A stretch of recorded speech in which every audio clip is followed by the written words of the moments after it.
तो चलिए बढ़ते हैं आज की कहानी की ओर।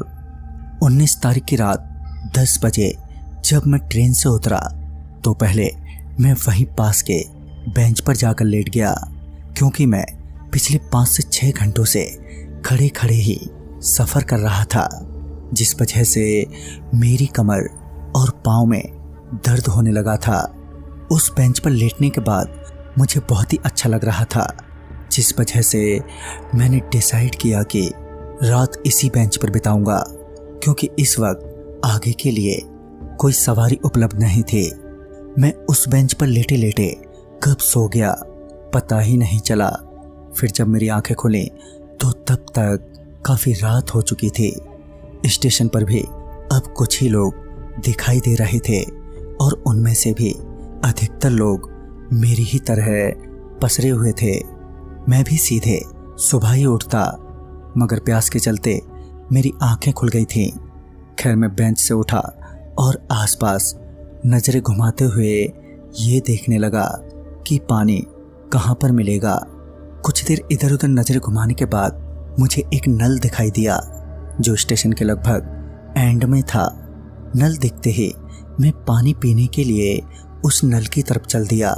फिर जैसे ही मैं उस नल के पास पहुंचा कि वहां की ट्यूबलाइट ब्लिंक करने लगी, मैं मन ही मन बोला, अरे कौन सा भूत घूम रहा है भाई यहाँ पर।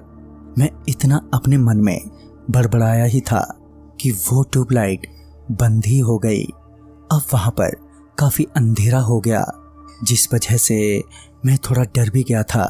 मैंने जल्दी से पानी पिया और वापस अपने बेंच की तरफ चल दिया।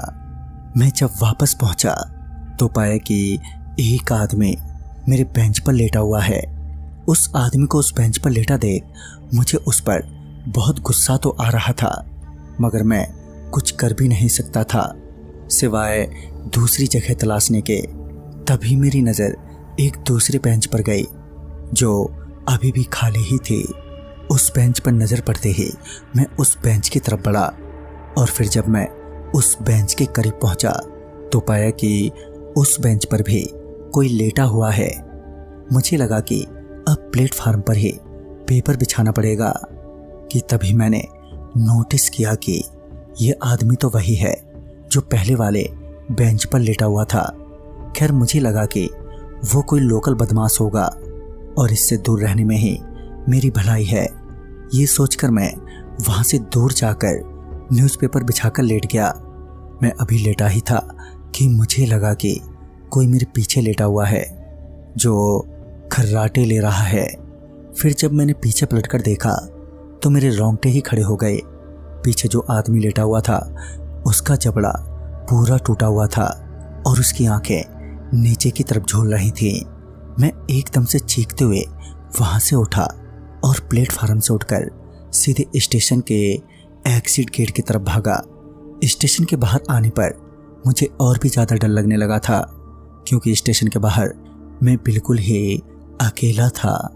ऊपर से बाहर की स्ट्रीट लाइट भी बुझी हुई थी।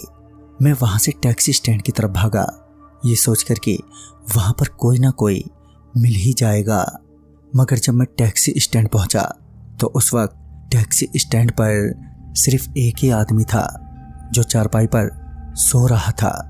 मैं तुरंत ही उसे जगाते हुए बोला, भैया भैया जी किलजोई चलोगे क्या। इस पर वो नींद में ही बोला, नहीं यार। मगर उस वक्त मैं उसकी नहीं सुनने की हालत में नहीं था। मैंने तुरंत ही कहा, भैया 2000 रुपये दूंगा। 2000 का नाम सुनते ही उस टैक्सी वाले की नींद एकदम से खुल गई और वो तुरंत ही चारपाई से उठते हुए बोला, ठीक है चलो बैठो तुम दोनों। जब उस टैक्सी वाले ने तुम दोनों कहा तो मैं चौंकते हुए बोला, अरे मैं अकेला ही हूँ। इस पर वो आदमी मेरे पीछे इशारा करते हुए बोला, फिर वो कौन है। उसके इतना कहने पर जब मैंने पीछे पलट कर देखा तो वही शैतान ठीक मेरे पीछे खड़ा था। उसको अपने पीछे खड़ा देखते ही मेरे पैर हाथ जोर से कपकपाने लगे। मेरे कपकपाते हाथ पैरों को देखते हुए उस टैक्सी ड्राइवर ने कहा, अरे भाई साहब तुम ठीक तो हो, और ये क्या हो रहा है तुम्हें। उसने इतना कहा ही था कि वो एकदम से जोर से चीखा और उसके चीखते ही जब मैंने पीछे पलटकर उस टैक्सी ड्राइवर की तरफ देखा तो पाया कि उसका चेहरा भी अब ठीक उसी आदमी की तरह हो गया है। मैं बिना देरी किए टैक्सी स्टैंड से भागा और भागते भागते जब मैंने पीछे पलटकर देखा तो कोई भी नजर नहीं आया, मगर जैसे ही मैं रुका कि वही शैतान ठीक मेरे पीछे खड़ा दिखा। मतलब मैं जब भी रुकता तो वो मेरे पीछे ही खड़ा नजर आता। तभी भागते हुए मैं किसी गाड़ी से टकराया और टकराते ही मैं वहीं बेहोश हो गया।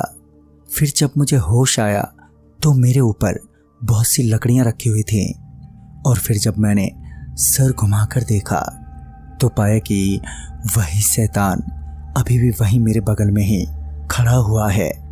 मैं तुरंत ही अपने ऊपर रखी लकड़ियों को साइड में गिराते हुए उठा और वहां से तेजी से भागने लगा। तभी कुछ लोगों ने मुझे पकड़ लिया और मुझे शांत करते हुए मुझसे कहा, हमें लगा कि तुम मर गए हो, इसलिए हम तुम्हें यहाँ जलाने आए थे।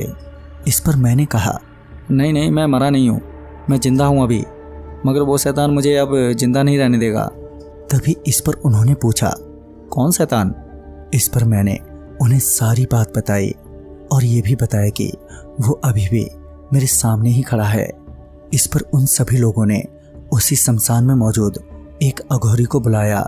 फिर उसने अपनी साधना से उस शैतान से मेरा पीछा छुड़वाया। उस अघोरी बाबा ने बताया कि उस नल के पानी की टंकी में किसी ने उसे मारकर छिपा दिया था, जिसके बाद से जो भी उस नल के पानी को पीता है वो उसके पीछे पड़ जाता है। और उस स्टेशन पर बोर्ड भी लगा है कि पानी ना पिए, प्रेत बाधित है। तो दोस्तों, इस कहानी में बस इतना ही। तब तक के लिए बाय एंड टेक केयर।